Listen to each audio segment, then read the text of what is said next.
সম্প্রতি একটি নতুন ধরনের হাইড্রোজেন বোমার সফল পরীক্ষা চালিয়েছে চীন। পারমাণবিক উৎপাদন ছাড়াই পরিচালিত হয়েছে এই বোমাটি। ক্লিন এনার্জি বা হাইড্রোজেন বোমা প্রচলিত অন্য যে কোনো ধরনের তুলনায় অনেক বেশি তাপ উৎপন্ন করে এবং দীর্ঘস্থায়ী আগুন সৃষ্টি করতে সক্ষম। ক্ষমতার দিক দিয়েও এটি অন্য সব বোমার চেয়ে অনন্য।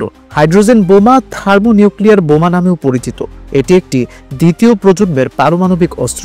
এটি ফিশন এবং ফিউশন প্রক্রিয়ার সমন্বয়ে তৈরি হয়, ফলে এটি প্রথম প্রজন্মের পারমাণবিক বোমার তুলনায় শতগুণ বেশি শক্তিশালী।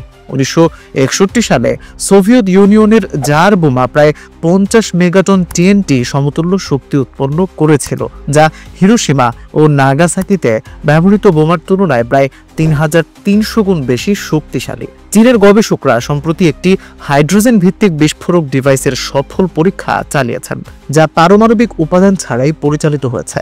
এই 2 কেজি ওজনের বোমা 1000 ডিগ্রি সেলসিয়াসের বেশি তাপমাত্রার আগুন বল তৈরি করতে সক্ষম হয়েছে, যা টিএনটি বিস্ফোরণের তুলনায় 15 গুণ বেশি সময় ধরে স্থায়ী ছিল।